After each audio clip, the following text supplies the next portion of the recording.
This channel does not promote any violent, harmful, or illegal activities. All content provided by this channel is meant for an educational purpose only. আরে কম দে কিন্তু খাঁটি দে MDH Kashmiri লাল লঙ্কার গুঁড়ো। MDH 3 সপ্তাহ পেরিয়ে গিয়েছে। মুর্শিদাবাদের কি পরিস্থিতি আপনারা জানেন। মুর্শিদাবাদে অবশেষে মুখ্যমন্ত্রী মমতা বন্দ্যোপাধ্যায় আজ বহরমপুরে তার প্রশাসনিক পর্যালোচনা বৈঠক রয়েছে। আগামীকাল তিনি ধুলিয়ানে যাবেন, হিংসায় ক্ষতিগ্রস্তদের সঙ্গে তিনি কথা বলবেন বলে জানা যাচ্ছে। শুধু তাই নয়, আগামীকাল সুতিতে প্রশাসনিক একটা সভা করারও কথা রয়েছে মমতা বন্দ্যোপাধ্যায়। সেখান থেকে হয়তো একগুচ্ছ প্রকল্পের কথা তিনি ঘোষণা করবেন, কথা বলবেন হিংসায় ক্ষতিগ্রস্তদের সঙ্গে।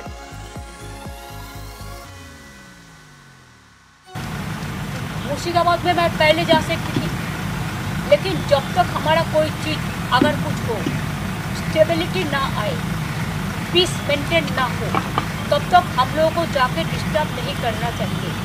ये हम बराबर मांगते हैं। स्टेबल बहुत दिन से हो गया, लेकिन हमारा जगन्नाथ धाम का प्रोग्राम था, वो बहुत दिन पहले हम अनाउंस किया था। तो वो प्रोग्राम करके उसको इस्तेमाल करके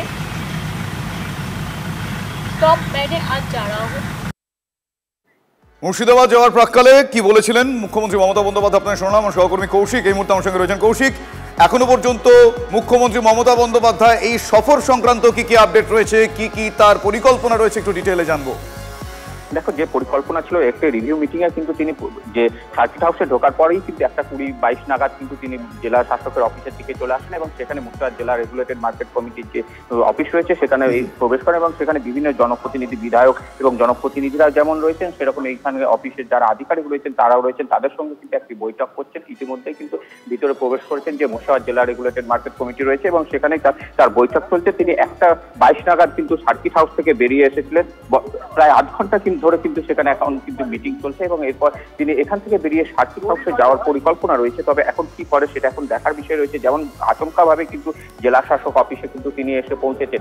এছাড়াও আজকে রিভিউ মিটিং এর পর আগামীকাল কিন্তু ধুলিয়ানে হিংসা কবলিত এলাকায় যাওয়ার কথা রয়েছে এবং সেখানে সাধারণ মানুষ যারা ক্ষতিগ্রস্ত মানুষের সাথে কথা বলবেন এবং সেখানে তাদেরকে ক্ষতিপূরণ ঘোষণা করতে পারেন এমনটাও জানা যাচ্ছে। এবং এরপর সেখান থেকে সুতিতে যাবেন, সুতিতে সেখানে বেশ কিছু শিলান্যাস এবং বেশ কিছু উদ্বোধন করবেন এবং সেখান থেকে পুনরায় আবার বহরমপুরে ফিরে এসে বুধবার ফিরবেন। তবে যে মুখ্যমন্ত্রীর যে শপথ, অর্থাৎ এই সময় এই মুহূর্তে দাঁড়িয়ে তার মুখ্যমন্ত্রী মমতা বন্দ্যোপাধ্যায়ের সফর অত্যন্ত গুরুত্বপূর্ণ, কিন্তু এর মধ্যে কোন কোন পদক্ষেপ তিনি করেন মুর্শিদাবাদকে শান্ত করতে সেটাই এখন দেখার।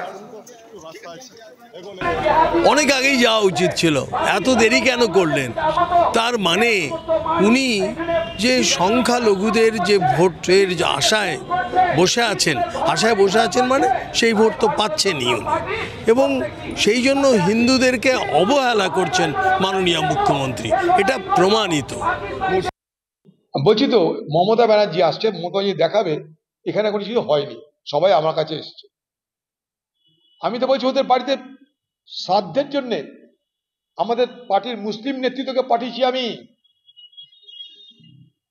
আপনাকে দায়িত্ব নিয়ে বলছি, পুরোহিত খুঁজে পাওয়া যায়নি।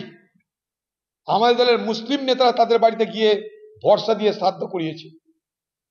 শুনে রাখুন, বিনা পুরোহিতে তাদের শ্রাদ্ধ হয়েছে। তারা বলেছে পরে আমরা ভালো করে করব, শুনে রাখুন।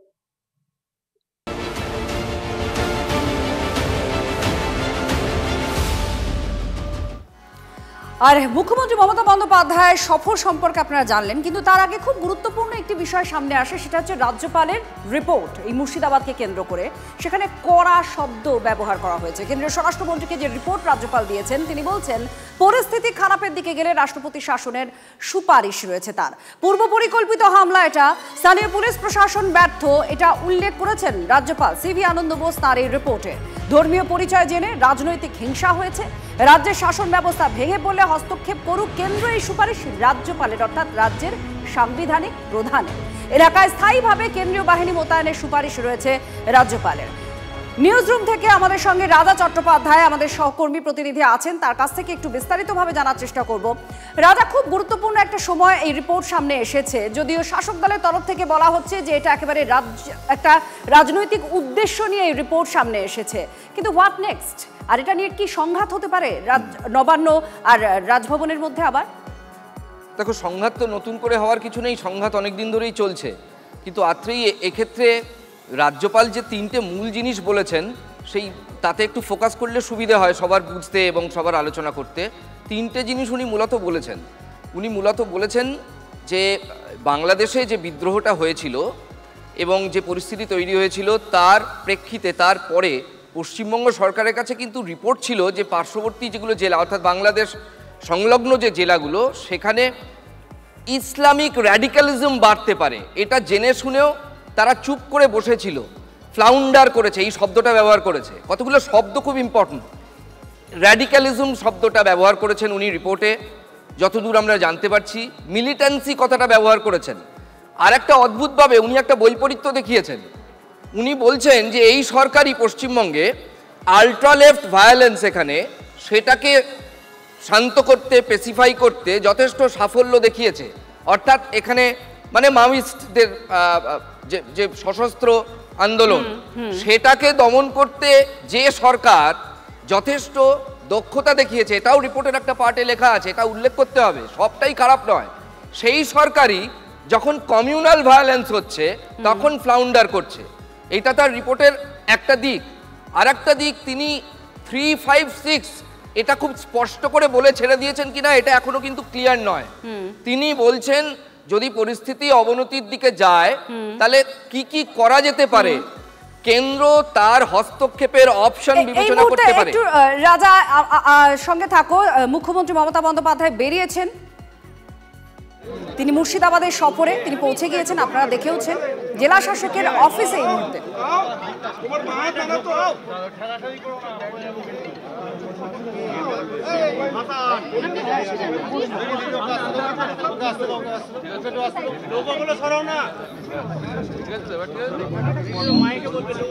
সবার অডিও আসবে, লোগোগুলো নামাও, সবার অডিও আসবে, লোগোগুলো নামাও। মুখ্যমন্ত্রী মমতা বন্দ্যোপাধ্যায় মুর্শিদাবাদে পৌঁছেছেন এই মুহূর্তে ডিএম অফিসে, অর্থাৎ জেলা শাসকের অফিস বহরমপুরে, সেখানে আছেন। আমি আপনাদের ধন্যবাদ জানাচ্ছি যে আপনারা অনেকে অনেক দূর থেকে গরমের মধ্যে কষ্ট করে অনেকক্ষণ ধরে দাঁড়িয়ে আছেন। আমরা ওয়েদারের কারণে আমাদের একটু সকাল সকাল আসতে হয়েছে, কারণ এরপরে 2টোর পর থেকে ঝড় বৃষ্টি হওয়ার সম্ভাবনা আছে আমাদের রুটে। তাই আমরা আগামীকাল ছুটিতে যাব। ওখানে বিডিও অফিসে যারা আমার সাথে দেখা করতে চান, তারা যাদের মানে ক্ষতিগ্রস্ত হয়েছে বা কিছু, তারা আমার সাথে কথা বলতে পারেন, সেটা পুলিশ অ্যারেঞ্জমেন্ট করে নিচ্ছে, অ্যাডমিনিস্ট্রেশন। আমি ওই মিটিংটা করার পরে আমি ওদের বাড়িতেও যেতাম, কিন্তু যেহেতু বিজেপি ওদের দুজনকে সরিয়ে নিয়ে গেছেন, বিজেপির বোঝা উচিত সাম্প্রদায়িক দাঙ্গা যারা করে তাদের আমরা ক্রিমিনাল বলি, তাদের আমরা কোনো ধর্ম বর্ণ জাতি হিসেবে বিচার করি না। এবং পুলিশের গুলিতেও একজন মারা গেছে, 3 জন।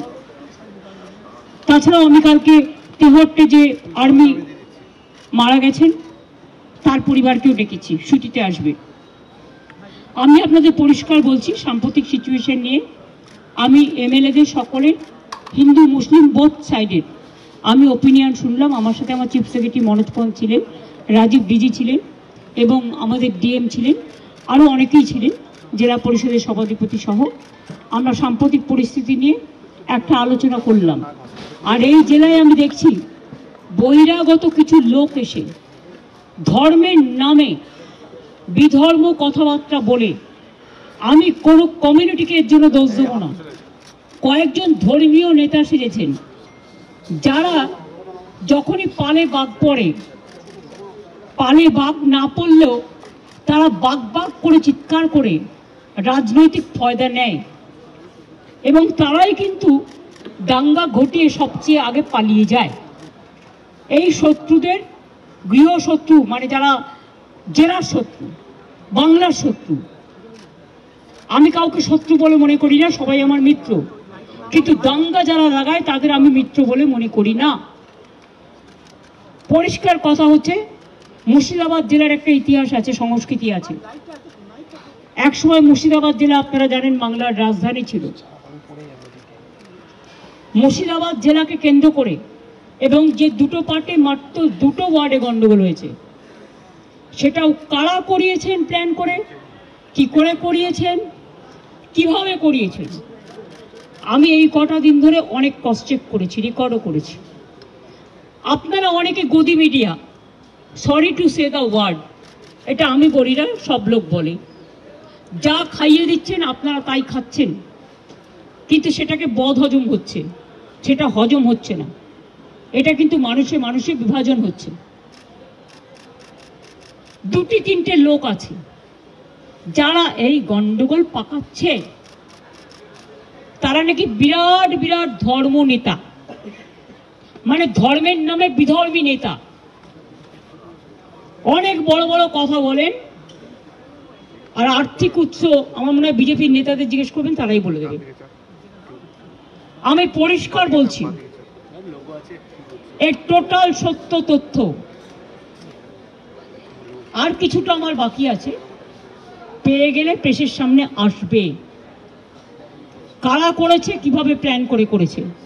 আমি নিজে হিন্দু নই, আমি নিজেও তো হিন্দু পরিবারের মেম্বার, তো আমি কেন হিন্দু মুসলমান করব? কিন্তু আমি যখন চেয়ারে থাকি বা কোনো রাজনীতি করি বা কোনো সংগঠনে থাকি, আমার কাছে হিন্দু মুসলমান শিখ খ্রিস্টান জৈন ঈসাই পারসিক সবাই সমান। আমি চাই না কোনো সম্প্রদায়ের লোক বাংলায় কোনোভাবে আক্রান্ত হোক। চক্রান্ত করে এত ভয় কিসে? তোমরা তো ঘুরে গেছো, ঘটনা ঘটার পরের দিনই মানবাধিকার কমিশন চলে এলো। কই মণিপুরে তো যায়নি, 2 বছর ধরে গন্ডগোল হয়েছে।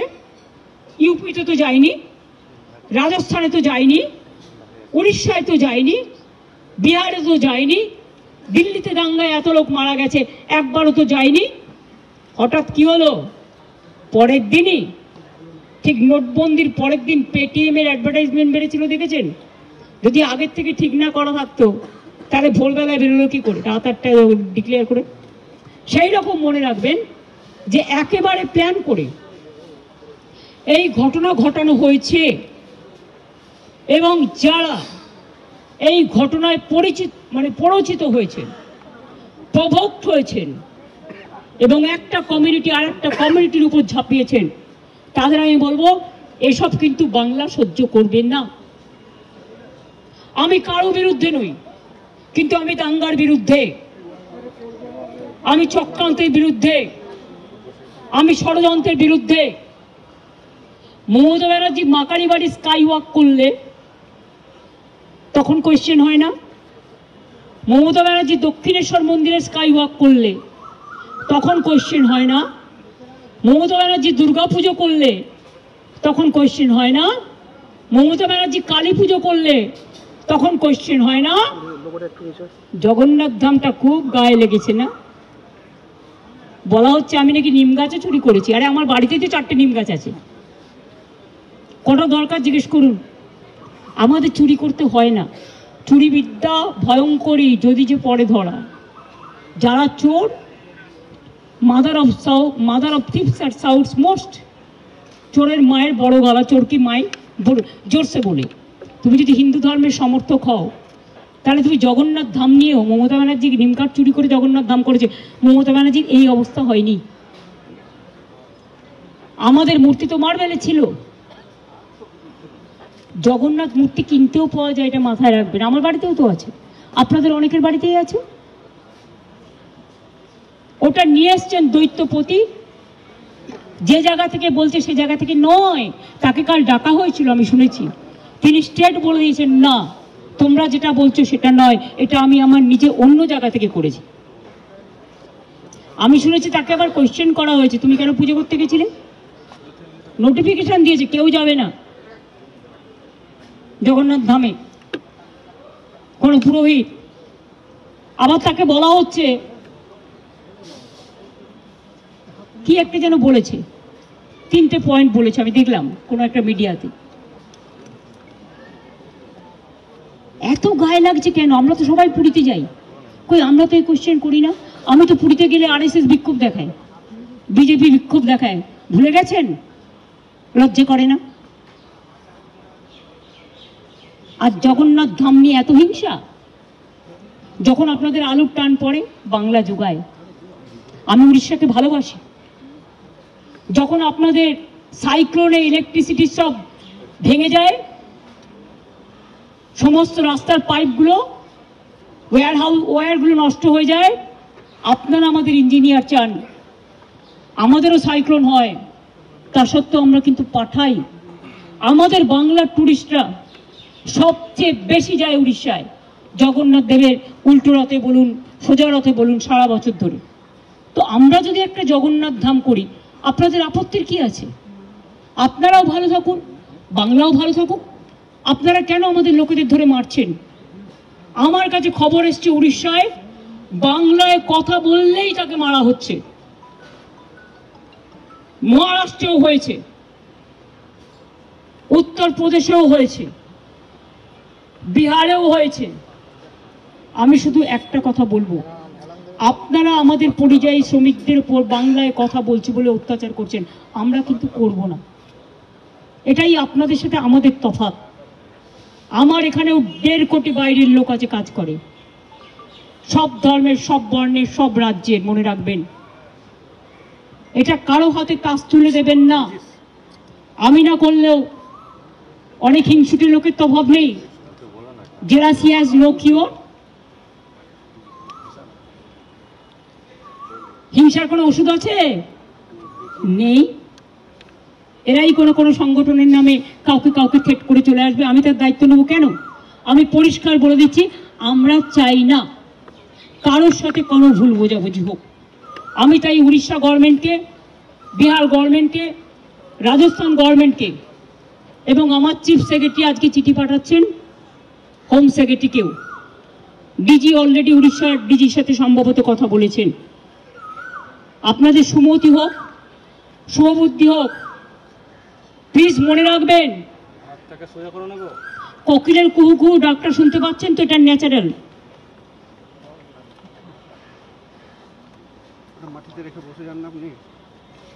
এই ডাক শুনতে আমাদের খুব ভালোবাসি আমরা, কিন্তু কাক আবার কর্কশ কণ্ঠে কিন্তু ডাকে। দ্বারকাকও আছে, চিলও আছে, শকুনিও আছে। শকুনি মামা দয়া করে হবেন না। লাল শাক আর লাউ শাক এক নয়, পরিষ্কার বলছি। আমি নয়, দুটো পরিবারের সাথে দেখা করে 10 লক্ষ টাকা করে আমাদের কমিটমেন্ট ছিল, হাতে তুলে দিয়ে আসতাম। তো আপনারা লুকিয়ে নিয়ে গেলেন কেন? এটা কিডন্যাপিং করে নিয়ে যাওয়া নয়, কাউকে নিয়ে যাওয়া। তাদের দিয়ে কালকে আমাকে খুব গালাগালি দিয়েছেন। দিনরা আমায় গালাগালি দিলে আমার গায়ে ফোসকা পড়বে না, বাট যারা দাঙ্গা করেছেন তারা বুঝে রাখুন, আপনারা করছেন দাঙ্গা আর গালাগালি খাচ্ছে আমি। কেন? আমি কি আপনাদের কাউকে বলেছি কেউ কারো বিরুদ্ধে দাঙ্গা করুন? আর বিএসএফ বা কেন গুলি চালিয়েছিল? বিএসএফ যদি গুলি না চালাতো পরের দিনের ঘটনা ঘটতো না, এটা আমার দৃঢ় বিশ্বাস। এবং যদি আপনারা বলেন দুটো মসজিদের ইমামকে ফোর্স করা হয়েছে, তাহলে এখানে কোনো একটা সেবাশ্রম আছে, আপনারা জানেন তিনি কি করেন, তার কি কীর্তি, তার কি কুকীর্তি, তিনি কিভাবে মানুষকে প্রভোগ করে, বেলডাঙ্গা থেকে শুরু করে একেবারে সুতি, ধুলিয়ান সব। আমি কিন্তু প্রত্যেকটা কাজ জানি। আমাকে এত দুর্বল ভাবার কোনো কারণ নেই। এমনকি উনি মাঝে মাঝে রাতে লাইট নিভিয়ে দেন। যখন ওয়াকআপ নিয়ে আন্দোলন হচ্ছিল আমি শুনলাম 48 ঘন্টা লাইট নিভিয়ে রেখেছিলেন। উনি এটা করতে পারেন না, ইটস এ ক্রিমিনাল অফেন্স। অন্ধকার করে দিলে, অন্ধকার করছেন কেন? মুখটাকে ঢুকিয়ে রাখবেন বলে, মুখটাকে লুকিয়ে রাখবেন বলে। অন্ধকার করা যায় না। যদি কোনো কুৎসিত ঘটনা ঘটে সেটা সিসিটিভিতে ওঠে। আপনারা কি লুকাতে চেয়েছিলেন? আমি পরিষ্কার পুলিশকে বলেছি সিআই অফিস ওখান থেকে পাশে সরিয়ে নেবে। উনি তো সেন্ট্রাল প্রোটেকশনে আছেন, থাকুন, ভালো থাকুন, আমার কোনো আপত্তি নেই। আমি কারো ক্ষতি চাই না। ভারত সেবাশ্রম সঙ্গে দিলীপ মহারাজকে আমি শ্রদ্ধা করি। উনি সেক্রেটারি মহারাজ, উনি সব প্রোগ্রামে আমাদের আসেন। এমনকি জগন্নাথ ধামেও গেছিলেন, লোক পাঠিয়েছিলেন তিনি তার পক্ষ থেকে।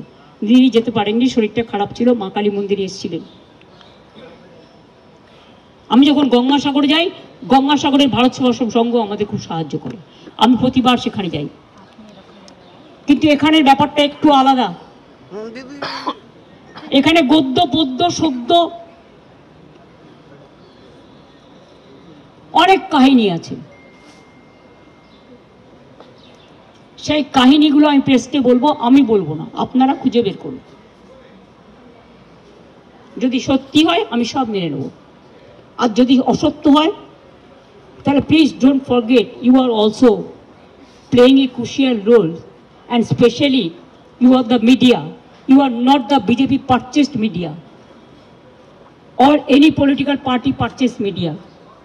You do your job with efficiency, with responsibility, and of course with humanity and honesty. আমি বিজেপিকে এখনো মনে করি মনে হচ্ছে छुपा रुस्तम ना छुपे रुस्तम की बोले हिंदी ते हमारा बार हिंदी भूल लो सेटा निये आबार रील कर अरे आमी तो हिंदी भाषा शिखिनी छुपा रुस्तम तो एखन यदि आमी ओদের জিজ্ঞেস করি पर्दा का पीछे में क्या है এটা কিন্তু গান আমার কথা নয় আমি একটা গানের কলি কোট করলাম আমি যদি ওদের জিজ্ঞেস করি who are the hopping popping dragons and who are the heavy loaded virus who are creating always communal tensions and selling the country instead of doing the communal violence. Please take care about the border. Please take care about India. We love India. India is our motherland. Please save India from any disaster.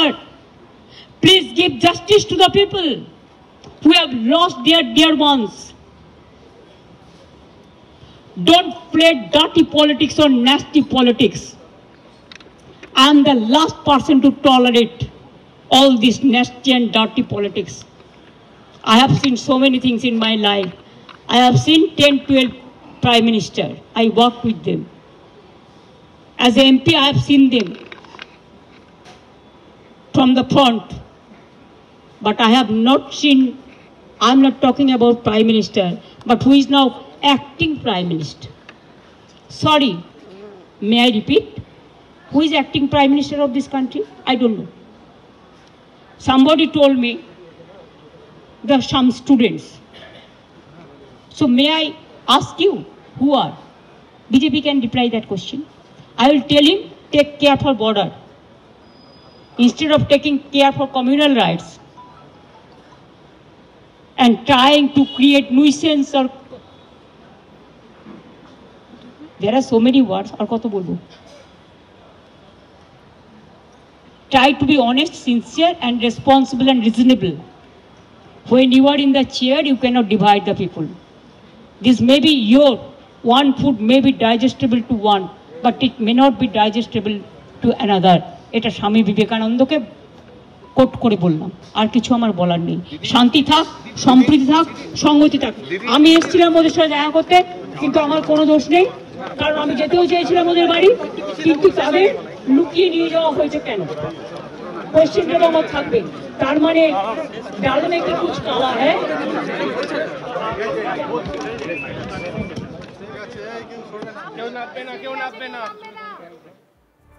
আপনারা শুনলেন মুখ্যমন্ত্রী মমতা বন্দ্যোপাধ্যায়, তিনি বহরমপুরে এই মুহূর্তে সাংবাদিকদের মুখোমুখি হয়ে বেশ কয়েকটা বিষয় তিনি উল্লেখ করলেন এবং তার বক্তব্যে আজ অধিকাংশ পার্টি ছিল জগন্নাথ দেব মন্দির নিয়ে এবং যা যা অভিযোগ এসেছে সেই অভিযোগকে তিনি উড়িয়ে দিলেন এক প্রকার। বর্ডারে সিকিউরিটি বাড়ানোর জন্য তিনি আর্জি জানালেন, পরপর বেশ কয়েকটা বিষয় নিয়ে নিমকার চুরির যে অপবাদ সেইটাও তিনি এক প্রকার উড়িয়ে দিলেন। সংবাদ মাধ্যমকে তিনি বেশ কিছু গুরুদায়িত্বের কথা মনে করে দিলেন। সব মিলিয়ে এই মুহূর্তে আরও একটা অত্যন্ত গুরুত্বপূর্ণ বিষয় তিনি আজকে বললেন যে তিনি নিহতদের পরিবারের সঙ্গে দেখা করতে যেতে ইচ্ছুক, তিনি যেতেনও এবং 10 লক্ষ টাকা ক্ষতিপূরণও দিতেন, কিন্তু বিজেপি হাইজ্যাক করে নিয়ে যাওয়ায় তার পক্ষে যাওয়া সম্ভব হচ্ছে না। ফলে এই সফরে কোন কোন বিষয় কোন কোন পদক্ষেপ তিনি করেন সেদিকে অবশ্যই আমাদের নজর থাকবে। এতক্ষণ আমরা সরাসরি শুনছিলাম। এই মুহূর্তে আমাদের সঙ্গে অতিথিরা রয়েছেন, তাদের সঙ্গে কথা বলে আমার সঙ্গে এই মুহূর্তে রয়েছেন তৃণমূল সমর্থক রাজু ঘোষ, আমার সঙ্গে রয়েছেন বিজেপি মুখপাত্র রাজশ্রী লাহিড়ী, আমার সঙ্গে রয়েছেন পলিটিক্যাল অ্যানালিস্ট রাজনৈতিক বিশ্লেষক শুভাশিস ব্যানার্জি। আমি প্রথমেই শুভাশিস বাবুর কাছে যাবো। শুভাশিস বাবু, আপনি শুনলেন এই সময় দাঁড়িয়ে মুর্শিদাবাদে যে পরিস্থিতি, সেখানে আজ মুখ্যমন্ত্রীর পরপর বক্তব্যে ঠিক কি বার্তা দিতে চাইলেন বলে আপনার মনে হয়? দেখুন, উনি একটা কথার মধ্যে দিয়ে বহু কথাগুলোকে ধরার চেষ্টা করছে, বহু টপিক, বহু ইস্যুকে একসাথে অ্যাড্রেস করার চেষ্টা করেছে। কেন করেছেন এটা উনি নিজেই বলতে পারবেন, কিন্তু কিছু জায়গায় বোঝা গেল কিছু ব্যক্তি বিশেষকে উনি আইডেন্টিফাই করেছেন এবং ক্লিয়ারলি তাদের ইন্ডিকেশনসও দিয়ে দিয়েছেন। কিছু সংগঠনকে উনি আক্রমণ করেছেন এবং বুঝিয়ে দিয়েছেন সেই সংগঠনের উপরে কেন কি কারণে ইনভলভমেন্ট আছে। সব থেকে বড় কথা যেটা বোঝার দরকার আছে, উনি বারবার ধরে যেটা বোঝাতে চাইছেন যে উনার ন্যারেটিভ অফ অ্যাডমিনিস্ট্রেশনে যে মেজরিটি পার্টটা আছে, সেই পার্টেও উনার ইনভলভমেন্টটা কতটা ইম্পর্টেন্ট সেটা বারবার জাস্টিফাই করার চেষ্টা করেছেন। এই জাস্টিফিকেশনটা আমার কাছে ব্যক্তিগতভাবে খুব গুরুত্বপূর্ণ। তার কারণটা হচ্ছে, কালকে যখন আমরা গভর্নরের যে চিঠি বা ইন্টিমেশনসটা আমরা দেখেছি, সেই ইন্টিমেশনসে যে অ্যাডমিনিস্ট্রেটিভ ফেলিয়ারের কথা বলা হয়েছে, সেখানে কিন্তু একটা অ্যাঙ্গেল পরিষ্কার বোঝা যাচ্ছে যে there is some kind of activity against the majority. সেই মেজরিটি এখানে একটা বিষয় বলার, মুখ্যমন্ত্রীকে যখন বলা হয়েছিল এই রিপোর্টটা নিয়ে, তিনি বলেছিলেন যে তার কাছে এরকম কোনো তথ্য নেই। আমি একটু রাজস্বীর কাছে যাব। রাজস্বী, সরাসরি বলা হয়েছে যে মুর্শিদাবাদের ঘটনা পরিকল্পনা করে করা হয়েছে, আর যে দুজনকে নিয়ে যাওয়া হয়েছে জাফরাবাদের আমরা দেখেছি, সেখানে বলছেন যে এটা অপহরণ নয় তো আর কি। সরাসরি নিশানায় কিন্তু আপনাদের দল। দেখুন, মমতা বন্দ্যোপাধ্যায় যতগুলি কথা বলেছেন তার প্রত্যেকটার পয়েন্ট ধরে ধরে বিরোধিতা এবং নিজে গুছিয়ে মিথ্যে কথা বলেছেন, সেটা প্রমাণ করে দেওয়া খুব ইজি। এক নম্বর কথা, উনি ধুলিয়ান মিউনিসিপ্যালিটির যে চেয়ারম্যান, যাকে ভিডিওতে দেখা গিয়েছে, তার সম্বন্ধে উনি একটা কথা বললেন না। এখানে এমপি খালিলুর রহমানের ভাইপো, শামশেরগঞ্জের এমএলএ, তাদের কি অ্যাক্টিভ পার্টিসিপেশন, কেন পুলিশ সুজার মোড়ে আটকে থাকলো এবং তাকে 4.5 ঘন্টা পরে ভেতরে ঢুকলো, যখন সমস্ত লুটপাট মারধর হয়ে গেছে, আর কয়েক কোটি টাকার সম্পত্তি লুট হয়ে গেছে। কিন্তু এখানে মুখ্যমন্ত্রী এটাও তো বললেন যে বিএসএফ যদি গুলি না চালাতো তাহলে পরে এই ঘটনা ঘটতোই না। প্রথম কথা হচ্ছে, মমতা বন্দ্যোপাধ্যায় 8 তারিখে যখন ঘটনাটা ঘটতে আরম্ভ করলো, তখন তার ডিএম, তার এসপি, তারা ঘটনাটাকে কেন হতে দিল? 4.5 ঘন্টা ধরে লুটমার কেন হতে দিল? বিএসএফ এর এখানে প্রসঙ্গ আসবে কেন? বিএসএফ তো অনেক পরে এসেছে, অনেক পরে। রাজস্বী, মমতা বন্দ্যোপাধ্যায় এখানে সরাসরি বলছেন, মমতা বন্দ্যোপাধ্যায় আপনি যে প্রশ্নটা করছেন কেন হতে দিল, উনি সরাসরি আজকে বলছেন বহিরাগতরা এসে বিষয়টা চালিয়েছে, বহিরাগত, প্রি প্ল্যান, এই শব্দগুলো তিনি সমবেদনা জানিয়েছেন, কিন্তু বলছেন যে বিজেপি নাকি হাইজ্যাক করে নিয়ে যাওয়ায় তিনি সমবেদনাটুকুও জানাতে পারলেন না, তার অসহায়তা জানিয়েছেন। কি বলবেন? বহিরাগতটা এটা উনি নেতাজি ইন্দোর থেকেও বলেছিলেন, কিন্তু উনার পুলিশ যে রিপোর্টটা হাইকোর্টে জমা দিয়েছে, আমরা কেন বলি মমতা ব্যানার্জির দুটো দাঁত আছে, একটা চেবানোর আর একটা দেখানোর। হাইকোর্টে পুলিশ যেটা রিপোর্ট দিয়েছে তার মধ্যে কোথাও বহিরাগতর কথা নেই। হরগোবিন্দ দাস, চন্দন দাসের মা, মানে তাদের পরিবারের মহিলারা আইডেন্টিফাই করে নাম, বাড়ির ঠিকানা দিয়ে প্রত্যেককে আইডেন্টিফাই করেছে, যারা কুপিয়ে খুন করেছে তাদেরকে। যে 200-র ওপরে লোকজনকে পুলিশ অ্যারেস্ট করেছে, তাদের নাম, ঠিকানা, তারা প্রত্যেকে পাশের বাড়ির রহিম চাচা, হরিম চাচা, তারা কেউ আছে। তো এরা কি বহিরাগত? তো নয়। এবার ব্যাপার হচ্ছে, উনি যদি বলেন যে বহিরাগতরা পশ্চিমবঙ্গে ঢুকে এসে আধার কার্ড বানিয়ে নিয়ে পরিচিতি নিয়েছে, তাহলে সেটা আমি একটু আপনার কথা আমি বুঝতে পেরেছি। এবার আমি এটা খুব সিম্পলিফাই করছি বিষয়টা, আমি সিম্পলিফাই করে সহজভাবে বোঝার চেষ্টা করছি। কারণ দেখুন, আপনারা বলবেন ওরা করেছে, ওরা আপনাদের দোষ দেবেন, এই দোষ পাল্টা দোষারোপের পালায় এই রাজ্যের মানুষজন চিড়ে চ্যাপ্টা হয়ে গেছে, আর আপনাদের এই সমস্ত কথা দরকার নেই। যেটা দরকার সেটা হচ্ছে এই ধরনের পরিস্থিতি থেকে রেহাই মিলবে কি করে। এই দোষারোপ, পাল্টা দোষারোপ ছাড়া আদৌ কি কোনো রকম সুস্থ সাধু উদ্যোগ দেখতে পাবো আমরা কোনোদিনও? সরকারের দায়িত্ব আজকে সরকারে কে আছে? আমরা তো বিরোধী পক্ষে আছি। পুলিশ তো আমরা কন্ট্রোল করছি না, অ্যাডমিনিস্ট্রেশন আমরা কন্ট্রোল করছি না। আমি আরেকটা মিথ্যা কথা বলতে, হোয়াট অ্যাবাউট দ্য কোঅপারেশন? এক লাইন, আমাদের সম্পূর্ণ কোঅপারেশন আছে। আমরা ওই ধরনের রাজনীতি করি না, আমরা ফুল কোঅপারেশন করি। কেন, কোন জায়গায় আপনারা দেখেছেন আমরা বিরোধী পক্ষের সঙ্গে কোঅপারেশন করি না? অটল বিহারী বাজপেয়ী, গান্ধীজি, ইন্দিরা গান্ধীর সঙ্গে কোঅপারেট করেননি? প্রত্যেকটা জায়গায় করেছে, এমন কোন জায়গা নেই যেখানে আমরা কোঅপারেট করি না। মমতা বন্দ্যোপাধ্যায় আজকে একটু আগে বললেন লাইট বন্ধ করে দিয়ে নাকি গন্ডগোল করা হয়েছে। লাইট বন্ধ করার ডাক কাদের ছিল? কারা লাইট বন্ধ করার কল দিয়েছিল? ওয়াকফ ওয়াকফের বিরোধিতা করে। বেশ বেশ রাজশ্রী, আমি একটু থামাচ্ছি, আমরা আবারও কথা বলবো, আপনাদের সঙ্গে আবারও কথা বলবো। এই বিষয়টি নিয়ে অত্যন্ত গুরুত্বপূর্ণ বেশ কয়েকটা বিষয়। মুখ্যমন্ত্রী মমতা বন্দ্যোপাধ্যায় তিনি মুর্শিদাবাদে গিয়েছেন, কিছু বক্তব্য তিনি রাখলেন ইন ডিটেল, সে বিষয় নিয়ে আলোচনায় আমরা অবশ্যই আসছি। মুখ্যমন্ত্রী মমতা বন্দ্যোপাধ্যায় কিছুক্ষণ আগে সাংবাদিকদের সামনে একাধিক বিষয় নিয়ে তথ্য তুলে ধরলেন, তার বক্তব্য তিনি তুলে ধরলেন। তিনি বলছেন যে মুর্শিদাবাদের ঘটনা সম্পূর্ণ পরিকল্পনা করে করা হয়েছে। তার সঙ্গে আরো অনেক বিষয় নিয়ে তিনি তার বক্তব্য রেখেছেন। মুর্শিদাবাদে পরিকল্পনা করেই হিংসা করা হয়েছে, তদন্তে সব প্রকাশ্যে আসবে। মুর্শিদাবাদে দাঁড়িয়েই এই মন্তব্য করেছেন মুখ্যমন্ত্রী। ঘটনার পর দিনই জাতীয় মানবাধিকার কমিশন কেন চলে এলো, মণিপুরে কেন যায় না, এই প্রশ্নও তুলেছেন মুখ্যমন্ত্রী। জেলায় আমি দেখছি বহিরাগত কিছু লোক এসে ধর্মের নামে বিধর্ম কথাবার্তা বলে, আমি কোনো কমিউনিটিকে এর জন্য দোষ দেব না, কয়েকজন ধর্মীয় নেতা সেজেছেন যারা যখনই পালে বাঘ পড়ে, পালে বাঘ না পড়লেও তারা বাঘ বাঘ করে চিৎকার করে রাজনৈতিক ফয়দা নেয় এবং তারাই কিন্তু দাঙ্গা ঘটিয়ে সবচেয়ে আগে পালিয়ে যায়। এই শত্রুদের গৃহশত্রু, মানে যারা জেলার শত্রু, বাংলার শত্রু, দাঙ্গা যারা লাগায় তাদের আমি মিত্র বলে মনে করি না। মুর্শিদাবাদ জেলাকে কেন্দ্র করে এবং যে দুটো পার্টে মাত্র দুটো ওয়ার্ডে গন্ডগোল হয়েছে, সেটাও কারা করিয়েছেন, প্ল্যান করে কি করে করিয়েছেন, কিভাবে করিয়েছেন, আমি এই কটা দিন ধরে অনেক ক্রস চেক করেছি, রেকর্ডও করেছি। দুটি তিনটে লোক আছে যারা এই গন্ডগোল পাকাচ্ছে, তারা নাকি বিরাট বিরাট ধর্ম নেতা, মানে ধর্মের নামে বিধর্মী নেতা, অনেক বড় বড় কথা বলেন। আর আর্থিক উৎস আমার মনে হয় বিজেপির নেতাদের জিজ্ঞেস করবেন, তারাই বলে দেবে। আমি পরিষ্কার বলছি, এর টোটাল সত্য তথ্য। আর কিছুটা আমার বাকি আছে, পেয়ে গেলে সামনে আসবে। কারা করেছে, কিভাবে প্ল্যান করে করেছে। রাজু ঘোষ তৃণমূল সমর্থক, এই দু তিনজন আছেন, সত্য উদ্ঘাটনও হবে, এই কথা তিনি বলছেন। পরিকল্পনা যখন, সেটা আটকানো কেন গেল না, এই প্রশ্নটাও তো উঠে আসে। দেখুন, এখানে পরিকল্পনাটাকে খুব সুপরিকল্পিতভাবে পরিকল্পনা করা হয়েছে এবং সাম্প্রদায়িক দাঙ্গা যে লাগাবে, এই জিনিসটা তারা বিভিন্ন ভাবে বিভিন্ন এজেন্সিকে ব্যবহার করে তারা এটাকে করেছে। যেমন যদি দেখেন, বেশ যারা সাম্প্রদায়িক যা কথা বলে, যারা সাম্প্রদায়িক কথা ছাড়া অন্য কোনো রাজনীতি কথা বলতে পারে না, তারাই ভারতীয় জনতা পার্টি ও তো স্ট্যাম্প মারা হয়ে গেছে, প্রমাণিত হয়ে গেছে যে দাঙ্গাবাজ, সাম্প্রদায়িক দাঙ্গাবাজ বলে কোনো ভারতবর্ষে পার্টি থাকলে তার নাম হলো ভারতীয় জনতা পার্টি এবং তার ইন্ধন যোগায় সে হলো আরএসএস। অর্থাৎ এই দাঙ্গা হওয়ার আগে মানে বাইরে থেকে কেউ এসে সাম্প্রদায়িক কারণে এটা করে ফেললো আর সেখানকার পুলিশ প্রশাসন কিছু করতে পারলো না। তার মানে এত ব্যর্থতা এই রাজ্যে।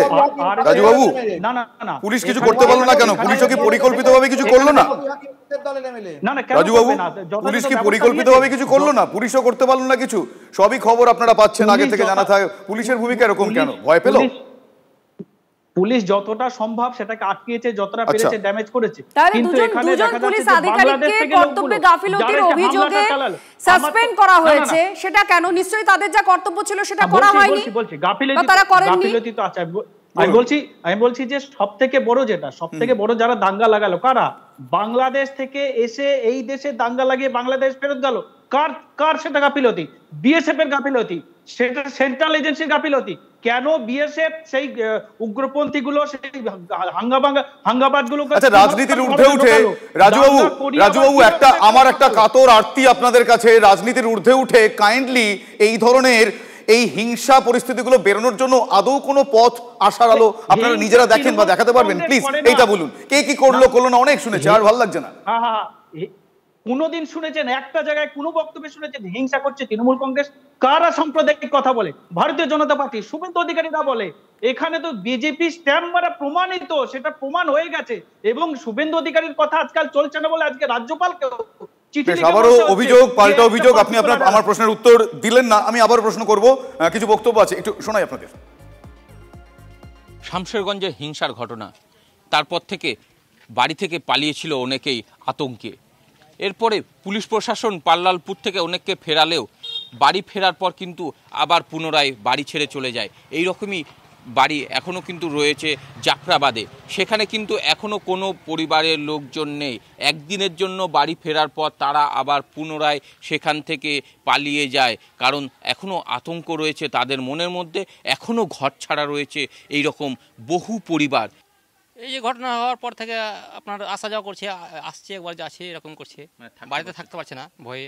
এখন তালা বন্ধ, কোনো আত্মীয়র বাড়িতে থাকছে, আসছে যাচ্ছে, হয়তো রাত করে চলে যাচ্ছে, দিন করে হয়তো আসছে, থাকতে পারছে না, রাত্রে থাকতে পারছে না, আতঙ্কিত হয়ে আছে স্যার। কবে ফিরবে জানা নেই, কিন্তু এখনও তালা বন্ধ সেই সব বাড়ির গেটগুলি। মুর্শিদাবাদ থেকে ক্যামেরায় সিদ্ধার্থর সাথে কৌশিক, TV9 বাংলা। আর এখানে একটু আমাদের যে তথ্য তুলে ধরবো, যেটা কিছুক্ষণ আগে মুখ্যমন্ত্রী মমতা বন্দ্যোপাধ্যায় বলছিলেন যে দুজনকে নিয়ে যাওয়া হয়েছে জাফরাবাদে, বাবা ছেলে যাদের হত্যা হয়েছে তাদের দুজনকে নিয়ে গিয়েছে বিজেপি, সেটাকে কিডন্যাপ নয় এই প্রশ্ন বলছেন তিনি। হ্যাঁ, আর সেখানে এটা খুব বড় একটা প্রশ্ন, কারণ রাজ্যের তিনি প্রশাসনিক প্রধান।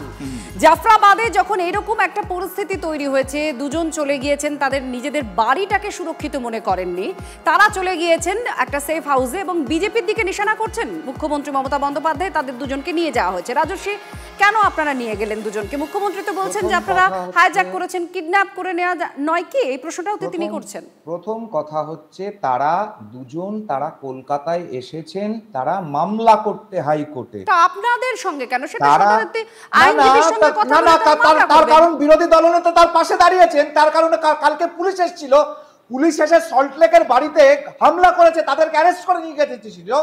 সজল ঘোষ, তরুণজ্যোতি তিওয়ারি, শঙ্কুদা পান্ডা যদি সেখানে না থাকতো পুলিশ আপনাদের নাম বলে দেবে, আপনাদের নেতাদের নাম বলে দেবে, তাই নেতা পাশে দাঁড়িয়ে যেত। সেটা বাবু এত ভয় কেন? এতগুলো নেতা কেন তাকে ঘেরাটোপে রাখছে? কিসের ভয় তার প্রতি? তার সম্বন্ধে কথা বলতে পারছে না। আগে রাজু ঘোষ আগে বলুক যে হুমায়ুন কবির কার দলের এমএলএ, ফিরাদ বাবু হাকিম কার দলের এমএলএ। রাজশ্রী বাবু, আচ্ছা রাজু কিছু বলছেন, রাজু কিছু বলছেন, একবার শুনি। রাজু বলুন, আমি বলছি যে বিজেপির এত কিসের ভয়? ওই পরিবার কার নাম বলে দেবে, কার নাম বলে দিলে বিজেপি বিপাকে পড়বে, সেই জন্য তাকে ভয় না। বিজেপি বলছে যে আপনারা কেউ জাননি, ওনারা গেছেন, অসহায় মানুষ অসহায় মানুষের পাশে দাঁড়িয়েছেন।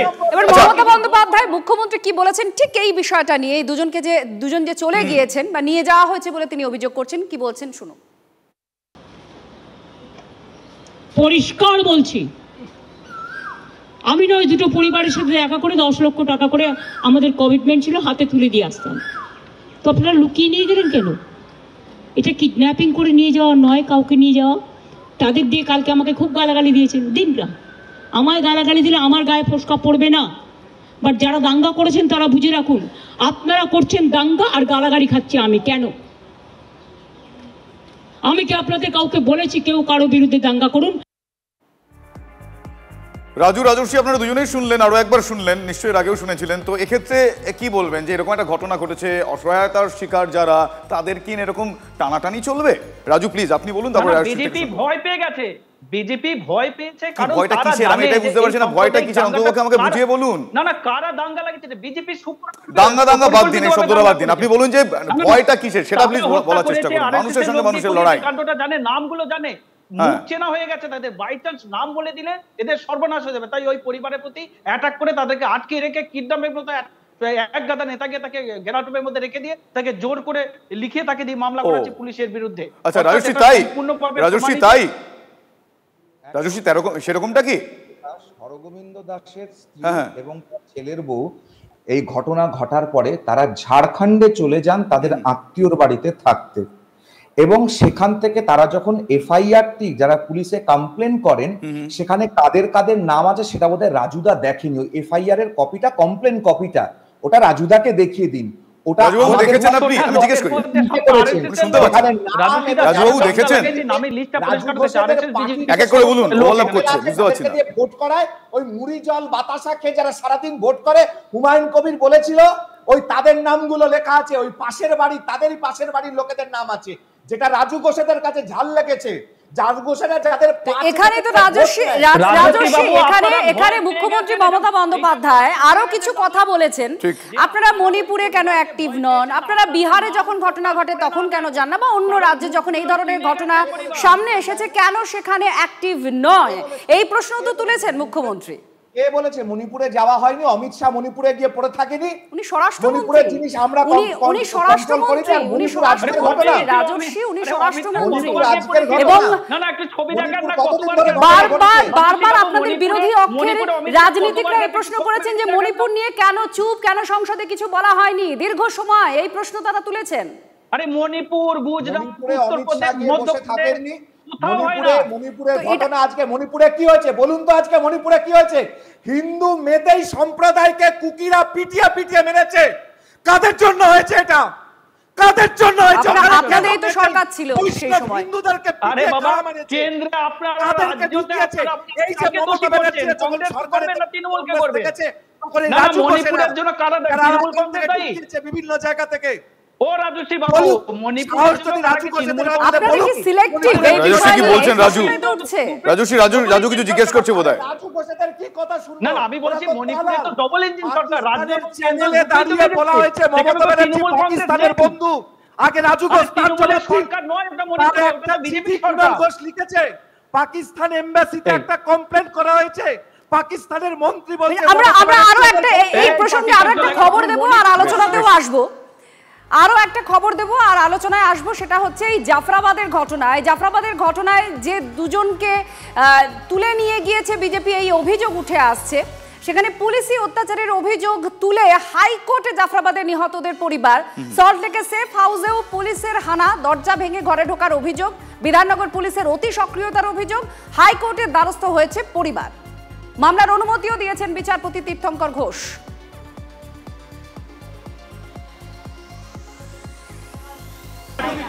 এসেছি আমরা বিচার চাই, আমরা সিবিআই তদন্ত চাই, আমরা বিএসএ ক্যাম্প চাই, আর মুখ্যমন্ত্রীর ওপর আশা নেই, রাজ্যমন্ত্রীর ওপর ভরসা নেই। বলছেন যখন পুলিশ সব চেঞ্জ করা হয়েছে এখন নাকি আমরা বিএসএ ক্যাম্প চাই। ওই বাড়িতে ভাঙচুর করলে আমাদেরকে দেখে সব কেউ বলছে কি বাহির হতে বলছে, না হলে দরজা ভেঙে দেবে। দরজা ভাঙচুর করে ফেলে দিলে বলছে এখানে সব লোক আছে। ও বলছে কি এখানে কিডন্যাপ করে নিয়ে এসেছে। বলছে না, আমরা কিডন্যাপ করে আসেনি, আমরা নিজের ইচ্ছায় এসেছি। মুখ্যমন্ত্রীর কাছে নিয়ে যেতে এসেছিল নাকি? তারা কেন এসেছিল?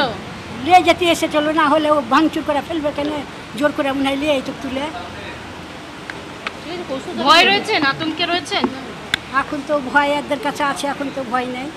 পুলিশ তদন্ত করলে কি সত্যিটা বেরোবে না? কই তদন্ত করছে, তদন্ত তো করে না। রাজ্যে আইনের শাসন নেই, শাসকের আইন চলছে, তার জন্য বারবার আমাদের হাইকোর্টে আসতে হচ্ছে। গত বিক্ষতভাবে ছিলেন, 4 ঘন্টা পড়েছিলেন, তারপর মারা গেছেন। তার পরিবারকে তোলার জন্য কালকে পুলিশ চলে এসেছিল। বিধাননগরের ডিসিপি অনিশ বিশ্বাস, যদি ভুল না করি আমি, তিনি রিল পুলিশ বেসিক্যালি। কালকে দেখলাম তার একটা রিল প্রচণ্ড ভাইরাল হয়েছে, তিনি রিল করতে ব্যস্ত। তিনি বেসিক্যালি কাজ সেটা করেনি। কালকে পুলিশকে আমরা বললাম যে তোমরা নোটিশ দেখাও, তোমরা যদি এখানে এসেছো তার নোটিশটা দেখাও, কোন বেসিসে এসছো। তার কাছে নেই। লেডি কনস্টেবল এসছেন, তার কাছে আইডি কার্ড নেই। পুলিশ অফিসার আয়ও এসছেন, তার কাছে ড্রেস নেই। মুখ্যমন্ত্রী যাবেন বলে এদেরকে তুলে হাজির করতে হবে ওখানে।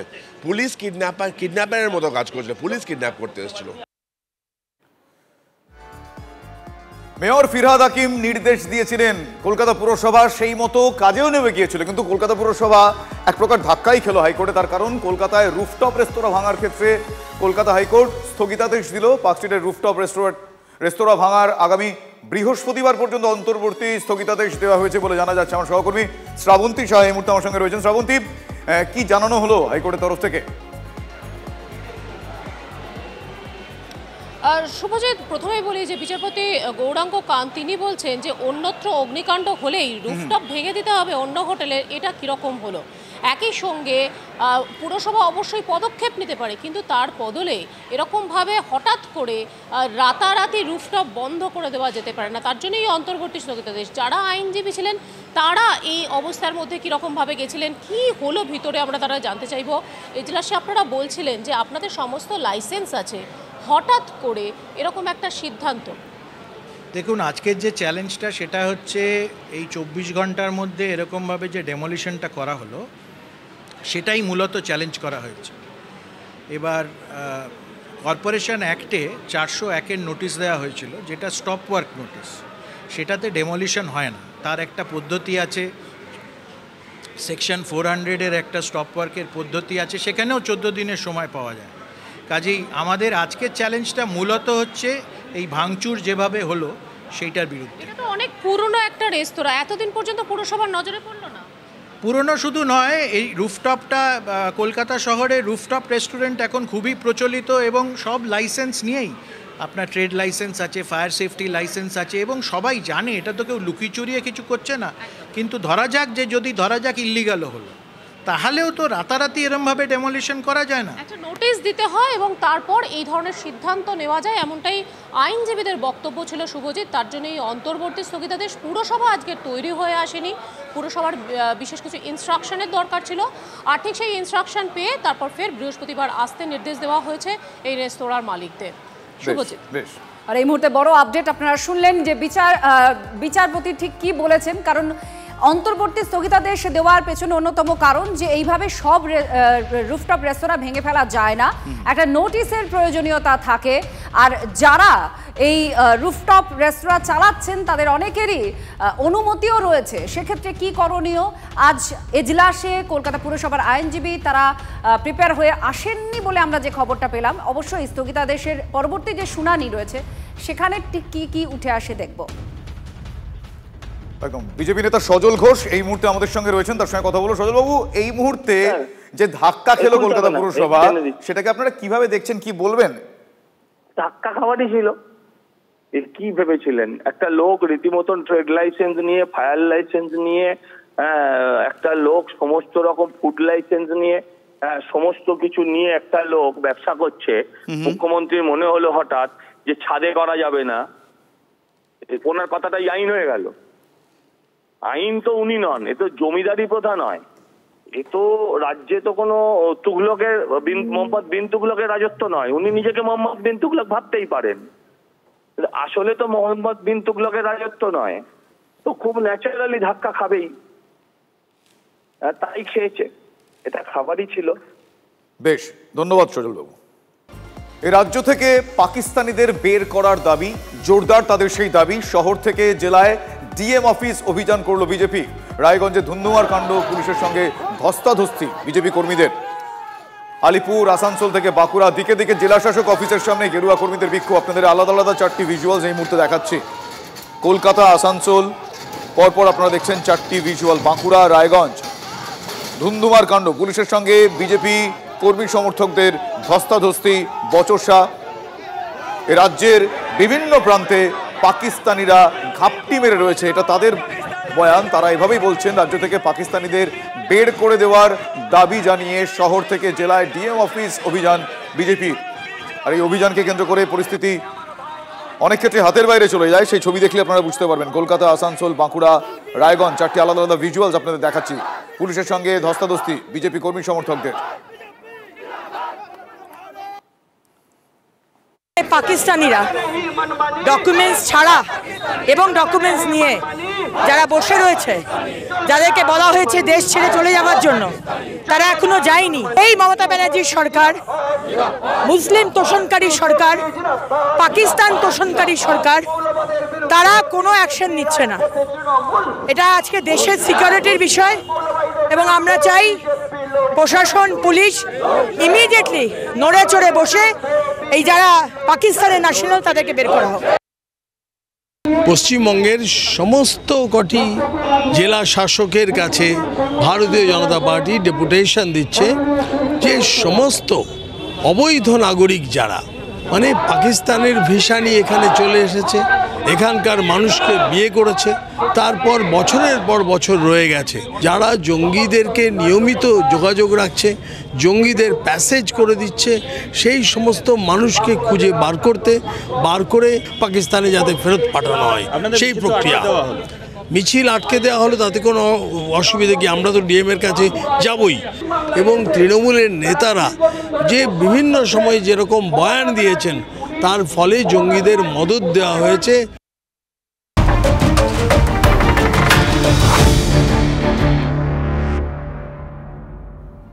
পাকিস্তানের হাতে বন্দী বিএসএফ জওয়ান পূর্ণম কুমার সাউয়ের পরিবারের পাশে আছে রাজ্যের শাসক দল। মুখ্যমন্ত্রী মমতা বন্দ্যোপাধ্যায় বলেছেন, ভারতীয় জওয়ানকে দ্রুত ফিরিয়ে আনার আর্জি জানিয়েছেন তিনি। बहुत दुख का बात है। वो मिस्टर साहू है, उसका परिवार के साथ हमारा पार्टी का कल्याण बैनर्जी ने कांटेक्ट रख रहा है, हमारा गवर्नमेंट का ओर से भी हम कांटेक्ट रख रहा है। हम चाहते हैं उसको जल्दी से जल्दी रिश्ता को, जो हमारा साहू भाई है, उसको वापस ले आए।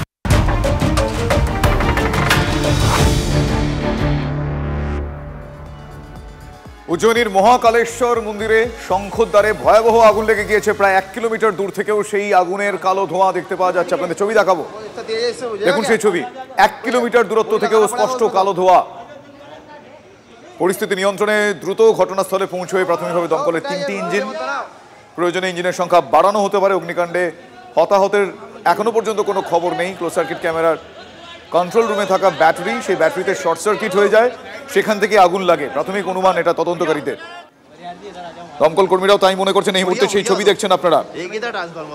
এখনো পর্যন্ত 3টি দমকল ইঞ্জিন ঘটনাস্থলে পৌঁছেছে। আগুন নিয়ন্ত্রণে আনার চেষ্টা তারা চালিয়ে যাচ্ছেন, কিন্তু প্রয়োজনে ইঞ্জিনের সংখ্যা বাড়ানো হতে পারে। ক্লোজ সার্কিট ক্যামেরার যে কন্ট্রোল রুম, সেখানে ব্যাটারি থেকে এই ঘটনা শর্ট সার্কিট হয়ে গেছে বলে এখনো পর্যন্ত প্রাথমিক অনুমান। উজ্জয়িনীর মহাকালেশ্বর মন্দিরের শঙ্খদ্বারে ভয়াবহ আগুন, ভয়াবহ সেই আগুন 1 কিলোমিটার দূরত্ব থেকে দেখতে পাওয়া যাচ্ছে। দেখুন সেই ছবি। MDH চানা মশলা, এখন ছোলা হোক বা বরবটি দানা, সাদা চানা হোক বা কালো, সব রান্নাই হবে অসাধারণ।